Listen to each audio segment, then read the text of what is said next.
Guys इस video में हम पार्लियामेंट चैप्टर को डिस्कस करेंगे, जिसमें बेसिकली जो डिमांड आ रही थी कि ग्रांट्स के बारे में और जो फंड्स होते हैं पार्लियामेंट्री, उसके लिए वीडियो बनाए। तो सॉरी गाइस, थोड़ा सा डिले हुआ क्योंकि करंट अफेयर ज़्यादा ज़रूरी आ गया था कोरोना का, but we again back hair.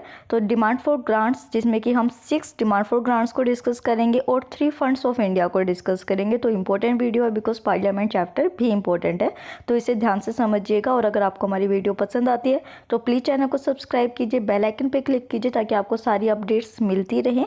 और टेलीग्राम चैनल का लिंक मैं आपको डिस्क्रिप्शन बॉक्स में दे दूंगी, जहां आपको पीडीएफ्स भी मिल जाएंगी, उसके साथ ही आपको सारी अपडेट्स भी मिलती रहेंगी। तो चलिए शुरू करते हैं। तो देखिए, पार्लियामेंट्री ग्रांट और फंड्स में सबसे पहले हम सप्लीमेंट्री ग्रांट को डिस्कस करते हैं। तो देखिए, आपको एक चीज़ समझनी है कि जब कोई भी फाइनेंशियल ईयर शुरू होता है तो हर सर्विस के लिए अलग से आपको ग्रांट्स दे दिए जाते हैं, पैसे अलॉट कर दिए जाते हैं। बट एक्चुअली एकदम से क्या होता है कि कोई सर्विस है, पर्टिकुलर सर्विस, उसके लिए फ़ंड्स की डिमांड हो जाती है।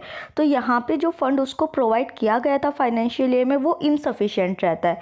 तो जब हम एक पर्टिकुलर सर्विस के लिए फाइनेंशियल ईयर के अंडर ही फ़ंड को अप्रोप्रिएट करते हैं, अप्रोप्रिएशन एक्ट से आप क्या समझते हैं कि जब कोई फंड चाहिए होता है तो उसके पार्लियामेंट के अंदर प्रॉपर वोटिंग होती है, फिर वो फंड प्रोवाइड किया जाता है। तो अप्रोप्रिएशन एक्ट के थ्रू एक पर्टिकुलर सर्विस के लिए फाइनेंशियल ईयर में जब फंड इनसफिशिएंट रह जाता है तो सप्लीमेंट्री ग्रांट्स दिए जाते हैं।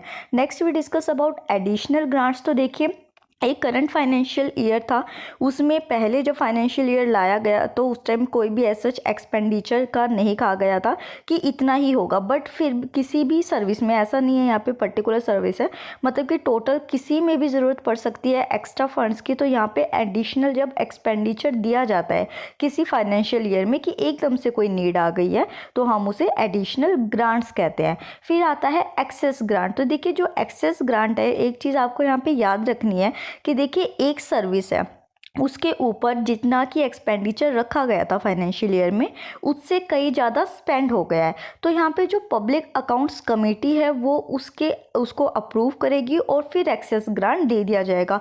पर देखिए, ये जो एक्सेस ग्रांट दिया जाएगा, मतलब किसी भी सर्विस में अगर एक्सेस में पैसे यहाँ पे खर्च हो रहे हैं, तो जब नेक्स्ट फाइनेंशियल ईयर शुरू होगा तो यहाँ पे लोकसभा उसके ऊपर वोट करेगा। तो आपको ये चीज़ याद रखनी है कि एक्सेस ग्रांट जो है, एक तो वो पब्लिक अकाउंट्स कमेटी की अप्रूवल के बाद स्पेंड किया जाता है, और उसके बाद जो लोकसभा है वो नेक्स्ट फाइनेंशियल ईयर में उसके ऊपर वोट करती है, ना कि करंट फाइनेंशियल ईयर में।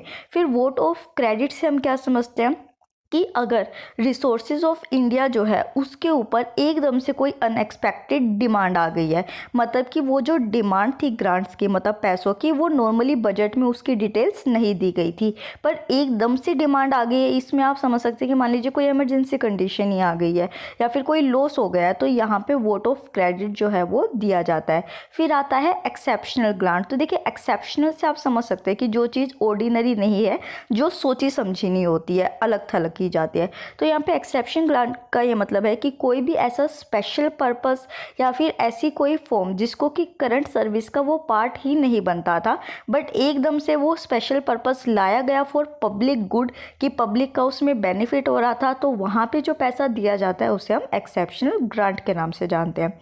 फिर आता है लास्ट, टोकन ग्रांट। तो देखिए, कोई नई सर्विस शुरू की जाती है, उसके लिए जो फंड प्रोवाइड किया जाता है प्रपोज एक्सपेंडिचर से, उसको हम टोकन ग्रांट कहते हैं। और यहाँ पे बेसिकली होता क्या है कि देखिए, मान लीजिए कि जो करंट फाइनेंशियल ईयर था उसमें 3 सर्विसेज के लिए प्रोवाइड कर दिया गया था फंड, एकदम से कोई न्यू सर्विस आ गई, मतलब कि 4th सर्विस आ गई है, तो यहाँ पे रीअप्रोप्रिएशन किया जाता है। इसका मतलब ये है कि जो 3 हेड्स थे वो तीनों हेड जो है वो डिसाइड करते हैं बैठ के कि कौन सा हेड किस सर्विस का चौथी सर्विस जो नई आई है उसमें फंड को ट्रांसफर करेगा। तो इस तरीके से रीअप्रोप्रिएशन किया जाता है, एक सर्विस का हेड दूसरी सर्विस के हेड को यहाँ पे पैसे ट्रांसफर करता है for a new service, that is called token grant. तो ग्रांट्स हमने डिस्कस कर लिया, अब हम फंड्स को डिस्कस करते हैं। तो सबसे पहले हम देखते हैं कंसोलिडेटेड फंड ऑफ इंडिया को। तो देखिए, वैसे यूपीएससी में आर्टिकल्स के नंबर नहीं पूछे जाते हैं, बट फिर भी स्टेट पीसीएस में कई बार पूछ ले जाते हैं। तो आपको ये याद रखना है कि आर्टिकल 266 के अंदर कंसोलिडेटेड फंड ऑफ इंडिया के बारे में बताया गया है। और देखिए, इंडियन गवर्नमेंट के पास जितना भी रेवेन्यू आता है और जितना भी एक्सपेंडिचर जाता है वो सब कंसोलिडेटेड फंड ऑफ इंडिया से होता है। और आपको अगर पार्लियामेंट्री चैप्टर की मेरी पहली वीडियो याद हो तो मैंने उसमें आपको आपको बताया भी था कि कंसोलिडेटेड फंड ऑफ इंडिया से दो तरीके से फंड्स लिए जाते हैं, एक तो उसके ऊपर चार्ज होता है और एक कंसोलिडेटेड फंड ऑफ इंडिया से मेड होता है। तो यहाँ पे जो कंसोलिडेटेड फंड ऑफ इंडिया से फंड्स मेड किए जाते हैं उनके ऊपर पार्लियामेंट वोट करता है, और जो चार्ज होते हैं जैसे कि सैलरी हो गए, अलाउंसेस हो गए या फिर जुडिशरी सर्विसेज है उनके एक्सपेंसेस हो गए, वो वोट नहीं किए जाते हैं पार्लियामेंट में, क्योंकि उससे क्या होता है कि जो इंडिपेंडेंट इंस्टीट्यूशंस है उनकी इंडिपेंडेंसी मेंटेन रहती है, पार्लियामेंट उनके फंड्स को रोक नहीं सकता है। तो ये चीज़ एक आपको याद रखनी कि रेवेन्यू ऐड हुआ और जितना एक्सपेंडिचर हुआ वो कंसोलिडेटेड फंड ऑफ इंडिया से हुआ।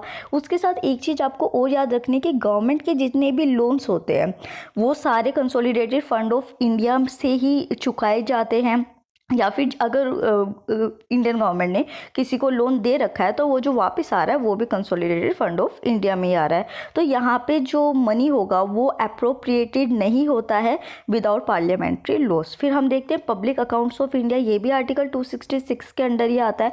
और देखिए जो भी पैसा कंसोलिडेटेड फंड ऑफ इंडिया से अलग होता है, मतलब कि जो आता है वो पब्लिक अकाउंट्स ऑफ इंडिया के अंडर आता है। तो यहाँ पे किस किस तरीके के ग्रांट्स या फिर डिपॉजिट आ सकते हैं, तो जितने भी गवर्नमेंट एम्प्लॉयज़ के प्रोविडेंट फंड डिपॉजिट्स होते हैं वो पब्लिक अकाउंट्स में आते हैं। जितने भी जुडिशियल डिपॉजिट्स होते हैं, मतलब कि जुडिशरी फाइन लगाता है ना अगर कोई क्रिमिनल एक्ट करता है तो उसके जितने भी फाइन्स होते हैं वो पब्लिक अकाउंट्स में जाते हैं। और जितने भी रेमिटेंसेज होते हैं, मतलब कि जो इंडियंस बाहर जाके सर्विसेज कर रहे हैं तो उसके जो रेमिटेंसेज आते हैं वो भी पब्लिक अकाउंट्स के अंडर ही आते हैं। तो ये पॉइंट जरूर आप अपने एग्जाम प्रोस्पेक्टिव से याद रखिएगा। और एक चीज़ आपको याद रखनी है कि इसमें जितने भी फंक्शंस परफॉर्म होते हैं वो एग्जीक्यूटिव एक्शन के थ्रू होते हैं, मतलब कि जो पेमेंट की जाती है पब्लिक अकाउंट से उसमें पार्लियामेंट्री अप्रोप्रिएशन की ज़रूरत नहीं होती है, मतलब पार्लियामेंट्री मिलजुल के डिस्कस करके वोट नहीं करता है उसके ऊपर। जैसे एक नॉर्मल बैंकिंग ट्रांजेक्शन्स होते हैं वैसे ही इसको ऑपरेट किया जाता है।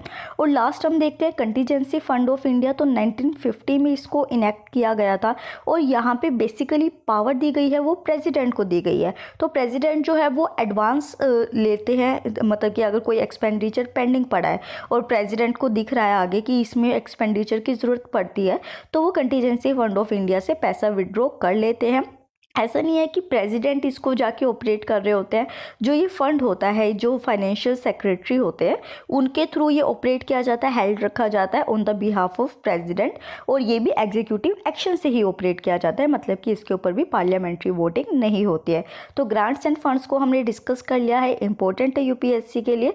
तो इस वीडियो को ध्यान से समझिएगा और रिवाइज भी कीजिएगा। आई होप आपको ये वीडियो पसंद आई होगी। Thank you so much.